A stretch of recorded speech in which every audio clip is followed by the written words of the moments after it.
Welcome to Speak Easy Doctors, where we talk about life and how to navigate it with a little more communication. I'm Dr. J. And I'm Dr. D. We're two BFFs with PhDs in communication, but most importantly, we're human beings figuring things out just like you. From everyday conversations to life's bigger moments, we're here to explore how words shape our views, experiences, and relationships. No scripts, no lectures, just honest conversations about life and speaking easier. So, let's dive in. This is Speak Easy Doctors. The views and opinions expressed in this podcast are for informational and educational purposes only. Nothing shared here is intended as medical or mental health advice. One of the hosts is a licensed counselor, but the conversation should not replace professional care or therapy. Please consult a qualified healthcare provider for any personal concerns. Both hosts are PhDs in communication, and our goal in this podcast is to inform and inspire, not to diagnose or treat. Dr. J. Oh, why, hello there, Dr. D. How have you been this past week? I've been very good. I've been good. Nothing too exciting, which I guess is good. There's something to be said for stability. How about you? Yeah, it's been a busy week for me, actually. I've been seeing a lot of clients. There's just been a lot of things going on. You know what? And I was very grateful. I did have an opportunity to speak with you this past week. Yeah? Off air, off here, off this podcast thing. And, I always feel very uplifted after speaking with you. And I think having that quality kind of conversation is definitely, those words of affirmation are definitely one of my love languages. Ah. That wasn't very subtle. Yes, I understand. I was like, wait, is that the topic of this conversation this week? Is it love languages? It was rather clunky moving into that, but we have to get there sooner or later. No, I know. Sorry. I haven't had enough coffee lately. But yes, This week's conversation is about the 5 love languages. That is correct. Yes. The 5 Love Languages was a seminal book written in 1992. How old were you in 1992? Nunyo. All right. Fantastic. You were 25, 35, something like that. Maybe 5. I don't know. In any case, Gary Chapman, who was also a pastor, but writer and speaker, developed a book. It was initially developed for romantic relationships, but of course it's moved beyond that, and we'll talk about that. So 5 love languages. Very briefly: acts of service, receiving gifts, quality time, words of affirmation, and physical touch. And I'm sure you'll elaborate on that before we move further. Yes, I will. Fantastic. So Dr. Gary Chapman, basically, his model proposes that people express and receive love in 5 ways. And that's words of affirmation, expressing love through spoken or written appreciation, compliments, and verbal encouragement, which is what you just talked about, how, talking made you feel so much joy with me anyway. And then there's acts of service, demonstrating love through helpful actions and doing things that ease another's burden. And we've got receiving gifts, giving thoughtful gifts or tokens that symbolize care and attention. So many people love that one.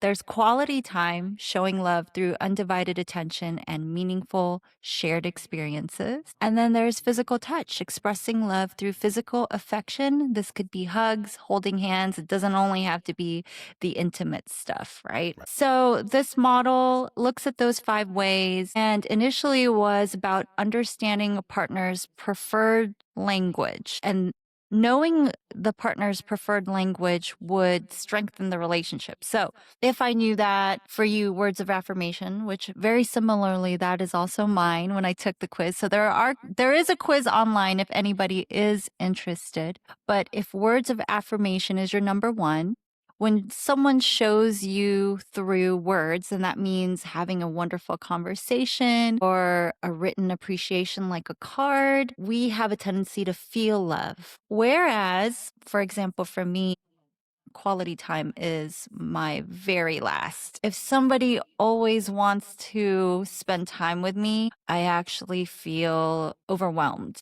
and not loved. So ironically enough, I think people have a perception of how love should be given and received But in actuality, we have multiple ways. And Dr. Gary Chapman says we have 5 different ways to conceptualize how to give and receive love. That is correct. Yeah. So tell me, what do you think, Dr. J? What's your love language? Did you take that test and what were your results? Words of affirmation is very high up there, and physical touch is number 2 for me. So those are my 2 big ones. What's your last one? Quality time. Oddly enough, I know, yes. No, funny enough, yeah, Shannon and I, we went to this little city called Uray. It's about an hour and a half away from where we live, and it's up in the mountains, and she wanted to go there just to get away for the weekend, and because quality time is her number 1, and it was a little rough for me, but I know that she feels very loved when we do things like that, and we spend time together, and it's a time just to disconnect from everything. So yeah. Yeah. So, I think it's interesting that this is a form of miscommunication when, when we share our different love languages, we have expectations too. So that's a variable that's really introduced into this interaction. I think, might not have insight into what our love languages are initially. Until we really think about it and maybe read Dr. Chapman's book. By the way, we are not sponsored by Dr. Chapman. We just really love his theory. I use it in therapy to help people in their relationships. But what I was getting at is that it is a form of miscommunication when we have expectations introduced into what we want from our partners. And if we're not aware that other people might have different kinds of love languages, I think that that's when there can be problems, right? Right. And like we were talking about earlier, obviously this connects with romantic relationships, but not just that. I mean, for instance, if I said, "Hey, Deanne, I need to spend once a week with you. I need to go out there to North Carolina, quality time, and I need to spend 8 hours with you." You and I are too alike because quality time is also my last. Right. And I would get a little, I mean, not that I don't love you, but it would be a bit much for me. Yeah, same. So I'm very happy that some of my best friends are in you might as well be in another country. I guess that's true. So it's understanding that even with any relationship, whether that's family or friends, people like to give love a certain way. And I'm assuming you feel love when you're able to talk to someone. That's why you're in the profession you're in. Yeah. I mean, I think communicating gives me so much energy. When I think about it, we can also look at it as we don't have to say this is just an emotion of love, but when do we feel elated and joyful? I feel joyful when I'm having deep conversations with people. And it doesn't have to be, we all say, hello, how are you? Oh, I'm fine. Right. But really getting to know people makes me feel a great sense of joy. And then helping them understand what they're going through and heal in their own unique way is so fulfilling for me. So that really, my career fulfills my words of affirmation love language for sure.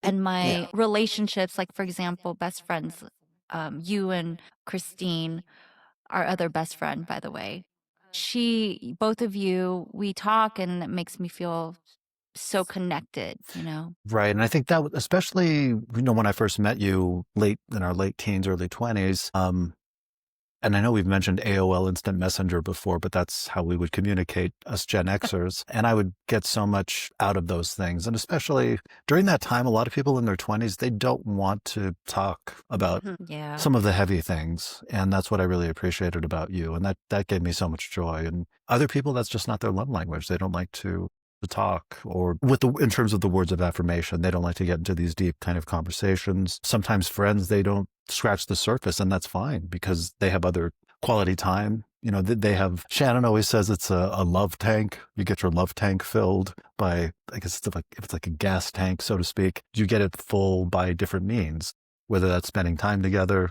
Some friends, they go out shopping and that fulfills them. That makes them feel loved, and they don't necessarily even have to say anything. But just that form of communicating, that form of retail therapy is a way to express love to others. What I was thinking about is that all of these love languages, I think that they actually shift over time too. One thing is I took this test before, or this quiz before, and I remember my first one was receiving gifts.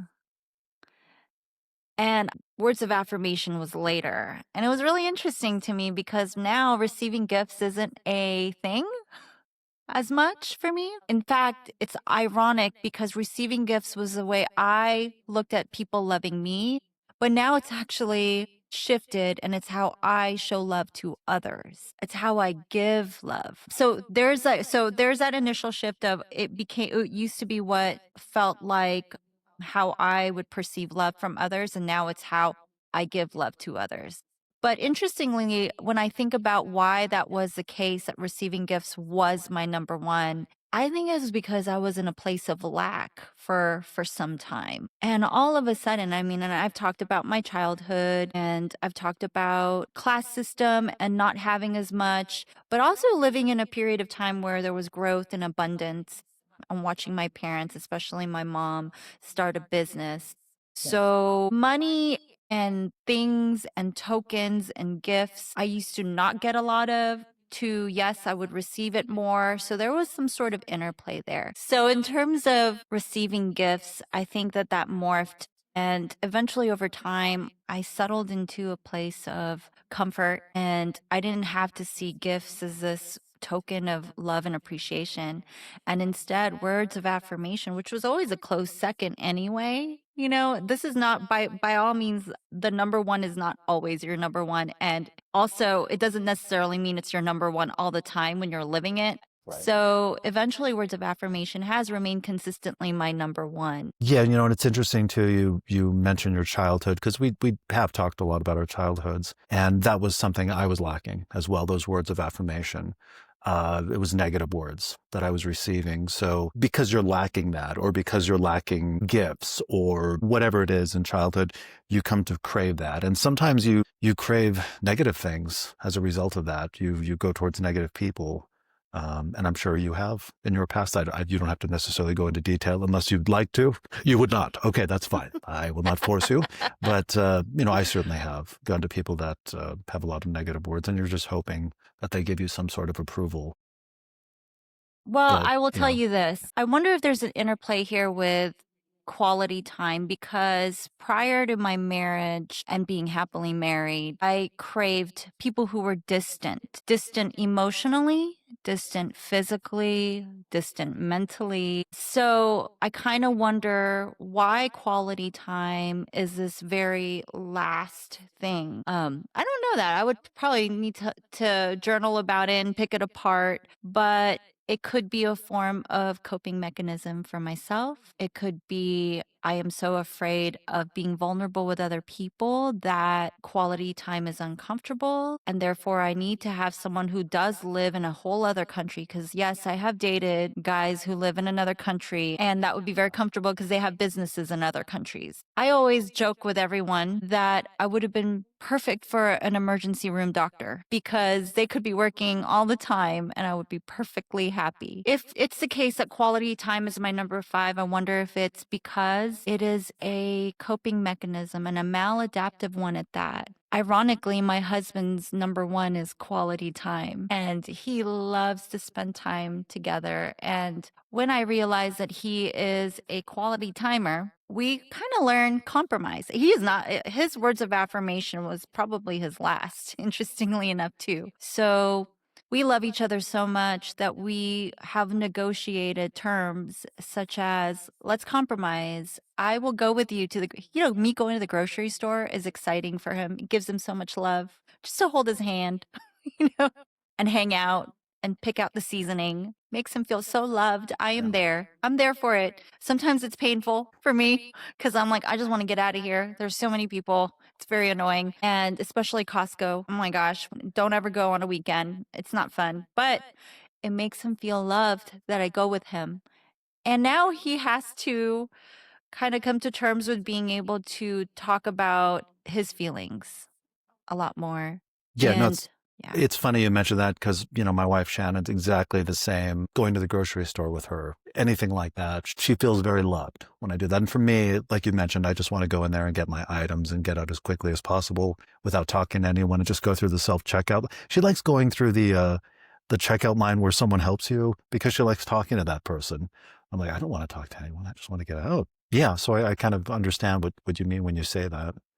Yeah, and I think too for her childhood, she had a lot of good experiences with her mom, for instance, or her sister, her family. So that quality time was so ingrained in her at a very young age that it became something that's how you express love. Whereas with me and you, it feels like maybe that wasn't necessarily the case. We just wanted to get through the day, and we just wanted to, and sometimes that means keeping distance, if not physically, then at least emotionally. So that time together doesn't necessarily mean much to you. You express love through different ways. So I find this interesting because I didn't know this conversation would get to how we can look at love languages as a reflection of our negative experiences too. Yeah, absolutely. Um, I think love languages is expressing love, but the reasons why is sometimes our experiences in our past have shaped that. And then now we have separated the two and said, this is how I give love and this is how I receive love. Sometimes they're the same, sometimes different. Just to summarize what we've been talking about. Well, now I'm thinking like this is the darker side of the five love languages, right? The darker side is how did we get to those love languages? What led us? Is this a maladaptive coping mechanism actually? Why is my number 5 quality time? What happened in my childhood to make quality time the thing that is the last? This is the dark side of the 5 love languages. This is where this is going. That's an And interesting point, though. Because yeah, something we don't right? think about very often. We just think, oh, well, how do I show my partner love? But we also have to understand, I think, for personal growth, why we think the way we do, or why others might as well. Yeah, I kind of am wondering, how do you conceptualize um I guess you could say let me say this in a way that makes sense. Can these love languages be our blind spot? And how do you think that is? Yeah, certainly. Because there's certain ways you're not accustomed to expressing love. And if you're unable to express love in certain ways, people think you are incapable of showing love. You've heard people say, well, that person is very unloving, very uncaring because they never say any nice things about me. But they might be expressing love differently. Yeah. So has there been ever a time where you felt that way, that you misunderstood the other person? And it could be your significant other, but it could be anybody. Yeah, certainly. I mean, there would be people at work, for instance, they would never say hi to me, or they would not now. I work at a very nice place now. I'm not saying here, but past instances of work, they would never say anything nice to me. So I would think, well, this person's just not very kind. But then they would show love by scheduling me for certain shifts. And I think, wow, thank you for giving me so many hours. And it would show that they want me to actually be there and work alongside them. But did you And perceive that as love? Or not not love and but Not at the moment. No, mm, not at the moment. But then looking back, yeah. I'm like, oh wow, they valued me as an employee, even though they never said it. But the way they showed it is, and I don't know what you would call that. I don't know if it's quality time necessarily. Yeah, I guess quality time, wanting to be around me and knowing that I could stock the shelves and I could, this was at a shoe store, so knowing that I could stock the shelves, or I knew how to help customers in certain ways. I got more hours than other people, so. Um, that was a way of them expressing that they wanted me to be there. So that's I kind of think also of other ones, right? Like acts of service. Can you imagine if you are a person that believes in acts of service as a way that you perceive love? I feel like my mom might have been like that in my younger Yeah, years. Like, you right. have to do these things. I had to help take care of my brother and sister. I had to take care of the dishes, all the things that you do as a teenager or as a child that you are given I'm the oldest daughter or the oldest child, so I was responsible for a lot. So it became that acts of service might have been her way of saying you're a good daughter. And I think also that connects to Catholicism in a lot of ways, because you enter into the kingdom of heaven through acts, not through love Good necessarily. So point. that's how I was raised. So you show your reverence to God by saying Hail Marys, or by helping out the poor, or by doing any of these acts rather than words of affirmation and Actually, that's a expressing your little faith. bit of words of affirmation, because you have to do a Hail Mary and an Our Father in order to express your love for God. And that's, as a Catholic, that's what we also do. And do a confessional. Do a Confessional confessional. is, yeah. But I think for the Hail Marys too, it was more of a performance. then It could be, yeah, ritual and stuff like that. because someone has to see you doing it. Let me see you do the Hail Marys, the 10 Hail Marys, and you do the whole performance, and you do that. And yeah. Yeah. And, the dark side, this is the dark side of the 5 love languages, really, because, then the intention of doing those things is about appeasing a group of people, a culture, a religion. If I do not do this ritual, whatever that ritual is, for that particular group, then I am not accepted. And therefore, maybe God doesn't love me. Yeah. That's how I felt growing up. If I binged on chocolates, God's going to send me to hell. I didn't follow. Oh. I know, right? So hopefully I'm not, because I overate chocolate when I was younger, but I don't know. Maybe I mean, it's an interesting way to perceive the love languages for sure. Yeah. And it's just interesting too, because I don't know, I'm sure you've had instances where you meet people and you think, wow, this person's very rude. I don't like this person. You receive a negative energy from them because they're not expressing love how you're accustomed to love being expressed. Maybe. Yeah, you say that and I'm going to sound like a vapid person. No. But when someone gives me a gift that really shows that they don't know me, a part of me outwardly, I'm always thankful and grateful. But if it's obvious that you don't know me, then I kind of get a little bit like, you really don't know me. I thought you knew me better. Can I ask the worst gift you've ever received? Sweats. Oh, well, sweat. Sweats. First of all, I don't like working out. Okay. You don't like sweating. Oh, okay. Maybe that too. I mean, I just don't like sweats. Like, that's not a thing for me. Okay. Thank you. But Did they say anything? Was there a football team logo on them, or were they just sweats? no, it was just regular gray sweats. It was the Okay. worst present I have ever had to this day. I'm assuming you don't have those sweats anymore. No. Okay. So, and a lot of time with gift giving, it doesn't matter what it is for a lot of people. It's just giving the gift is a way of showing love, even if they don't know you very much, because that quality aspect isn't there necessarily. It's just, I'm giving you things, and it could be things you love or hate. It doesn't matter. It's just the act of giving a lot of times. And don't get me wrong. No, I know. I don't care for expensive things. And also, just because I'm a woman doesn't mean I need to have flowers for every occasion, because I Don't lie. don't. Yes, you do. No, I don't like flowers. The You like only flowers flower I and- like is a beautiful orchid. But if you give me a bouquet of flowers, I go, well, that was money not spent, because I'm not a girl that really needs flowers. Right. Give me chocolate. I'm happy with that. Sure. But it's not about the kind of gift. I don't even care. I don't care about jewelry. My husband doesn't have to get me jewelry. In fact, if you give me jewelry, I think it's a waste of money. I like thoughtful gifts. When he gives me a card that really says what he feels, I love that more. So when he thinks outside of the box, for example, he took me to Norway to see the Northern Lights. And that was a big one because as a little girl, I loved the Northern Lights. I loved Aurora Borealis. I wanted to know what it was like to look up into the sky and see those colors. And one day he took me there. And not only that, we went to a Sami culture experience where we hung out with reindeers and fed reindeers. And I learned about the culture, and learning about other people's culture is probably one of my favorite things to do, to be in the country where that culture is and to learn about them is one of the best experiences. That is a present that I enjoy. And so when he thinks like that and he finds ways to create those experiences, I don't need a diamond ring that costs triple what that would have been. Right. And I think it's interesting too. You mentioned going to other cultures, because essentially when we're dealing with someone who doesn't express love the way we might, that's dealing with another culture inadvertently. So just people aren't necessarily aware of the different kind of love that they show. I mean, it took me years before I even knew any of this, and I was completely unaware why I might not like someone, or I might really be drawn towards someone. So it's important to, sometimes people don't want to have those conversations, but they are important to have. This does not make me feel loved, or this does make me feel loved. See, that's another dark side of love language. How we judge people.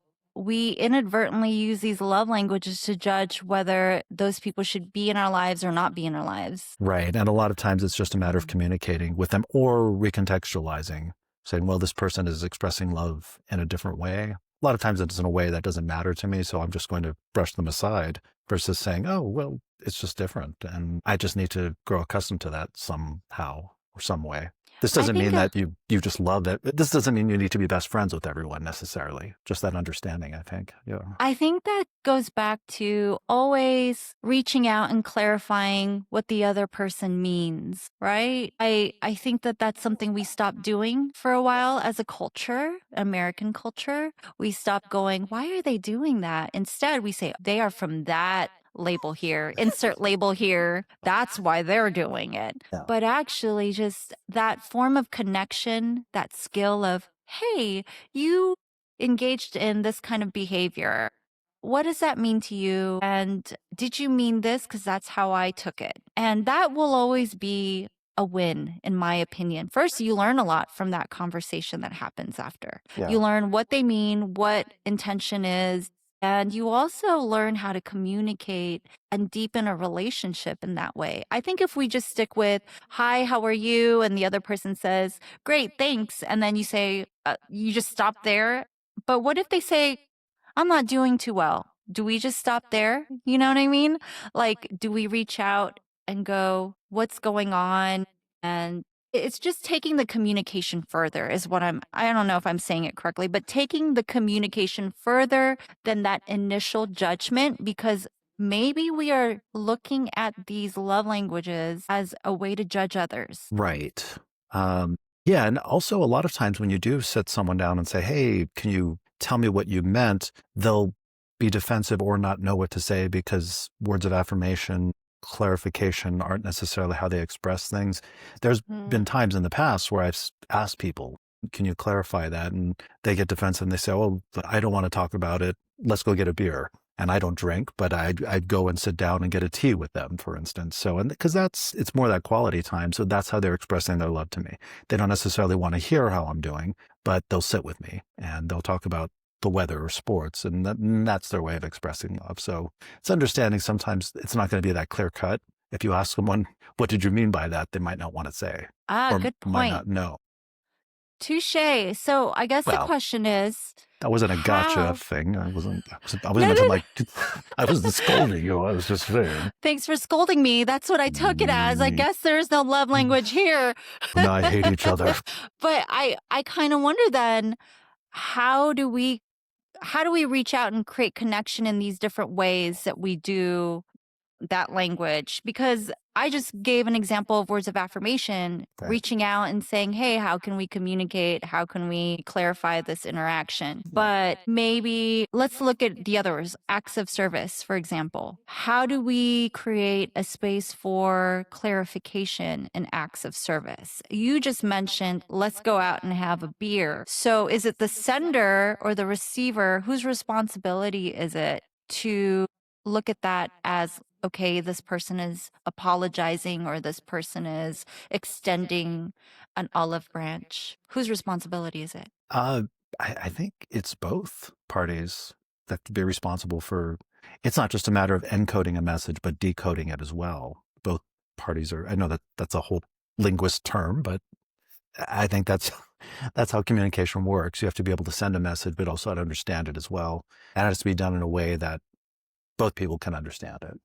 So from the sender's perspective, actually doing the act of service, extending the invitation to go have that beer, is sending love. And then from the receiver's perspective, understanding the other person, that's how they communicate as an apology or as an olive branch, and saying, Right. you know what, I accept these terms of acts of service as a way to accentuate the care that we have for each other. So acceptance on the end of the receiver, it sounds like, it should also be in play in this interaction. Right, because in the past I would have seen that as brushing me off if they said, "Well, let's go do this," instead of sitting here conversing. But now I've had to rethink it, and I'm not perfect, obviously, so there's still times I misunderstand a lot of things with communication. I think that's why I'm so interested in communication to begin with. Can we have both? What do you Like, mean? I feel like this could be a space of negotiation, just going back to the beer example, right? They extend the beer, let's go out, have beer. You accept that this is their olive branch. And now you maybe get to extend you get to be the, what do you call it? You get to be the sender this time. Now, You send it to them that, hey, I really like to talk about this. This is what I was thinking. While he's drinking beer or she's drinking beer and you're having your nice tea. But could that be a thing? Can we negotiate in this interactive space both love languages? I think we can. I think everyone's capable of expressing love in all 5 ways, even if they're unaware of it. I think at some point you know how to express quality time. You're aware of it, right? So I think there can be a negotiated space there. People start to understand, well, this is what they really want. They want to talk about it, or they want to receive a gift, not a lavish gift necessarily, or they want quality time. They want words of affirmation. They want physical touch by asking for it. And then just being aware of those little cues, because oftentimes they're subtle, sometimes they're not, but more often than not, I think they are subtle. So it's just being aware of those. So we're really asking people to develop the skill of communication, not just nonverbal, but love language detection. I mean, and I think it doesn't have to be complicated. We could just go back to Dr. Gary Chapman and go, I notice my partner loves it when I talk to them a lot. There's words of affirmation. I notice my partner gives me gifts a lot. I wonder if that partner also likes to receive it. Or I notice that my partner loves to hold my hand every time we go out, and maybe that person is a physical touch person. And we don't exist in a vacuum where there's only one, you know. We probably are some combination of all of these, but there likely is a primary one that we gravitate towards when we receive and we give. I want to kind of extend the paradigm or the model to the context of groups of people and cultures. And we talked briefly about religion and, the expectations of the because we were both Catholic, we're raised Catholic, the expectations of the Catholic religion in ritual in order to show love for God, right? And that's words of affirmation and acts of service melded together. So I wanted to extend it to that. And how did you see cultures or groups of people playing into love languages here? When you say groups of people, do you mean anything in particular? Or we mentioned Catholicism already, but are we talking about Filipino, Mexican? Yeah, like how is it in or even American culture? Because we are part of American culture. Of course, yeah. That's difficult to say. I'm trying to think. I think receiving gifts was a big thing. And also, I think American culture and Mexican culture in the 80s and early 90s, no one talked about anything. So the way people would show love, they would sit you down and say, hey, I'm feeling this way, using those I statements. I feel this when you do this. That wasn't a thing back then in either culture. It still isn't in Mexican culture. I'm assuming it's not in Filipino culture. We could maybe define that as a generational thing, right? Probably generational rather than as well. even owned by a Mexican or American culture. It was the 80s and 90s. It was that generation, that time period. So if someone yells at you, they take you out for ice cream after. Okay, sorry I hit you. Here's some ice cream. Sorry, I didn't mean to get dark there. I yelled at you. I said something. So here's your ice cream. Here's your ice cream, or we go to Toys R Us. There you go. We're all good now, right? So rather than sitting there and talking about it, and I think that was a way of expressing love. It's so ironic because I watched some of our movies from that time period. I'm like, wow, we're so verbose. So our media is this way, but our families are like not really in tune with their emotions or discussing them. Mental health wasn't as discussed as it is today. Right. But I remember in the 80s, those very special episodes of Punky Brewster or Different Strokes, they would tackle those hard topics like abortion or domestic violence or things like that. Yeah. And that was never the case. You don't sit down and discuss them with your family. You get ice cream or you get a toy or something. We relied on media for moral development. Exactly. Yes. Yes. And I rely on those old episodes of Punky Brewster to tell me what's morally right or wrong for my moral compass. I mean, I gotta admit that the Punky Brewster used to wear different colored socks on, and I would be like, wow, it's okay to be different. Exactly. And she was also homeless, so it's okay to be poor. It's okay to be from a different social class, and you can still be successful regardless. That was the whole reason for the different colors too, is not having the means to access. It's interesting because there are some very, I would say, contentious content in that period of time, and at the same time, there's all this morally validating, great scruples and morals. I mean, Uh, I have to agree. There yeah, was it's so fine. much media about differences, being able to see people's differences, and then they were nuanced. Sometimes they were veiled. They were very strategic in a way. And then at the same time, yeah, our particular parents were like, yeah, here, just watch TV, just leave us alone. Here's a toy when you're mad. And, you know, it's funny too, because you do mention some of the things were problematic in the 80s, whether that's dealing with racism or misogyny or any number of Hmm. things. But there was also an idea that, well, that's how we express love. If we're saying racist things about you, that's how we welcome you in. We Hmm. recognize your difference. We're going to recognize it through these words, and we still love you, but that's how we welcome people in.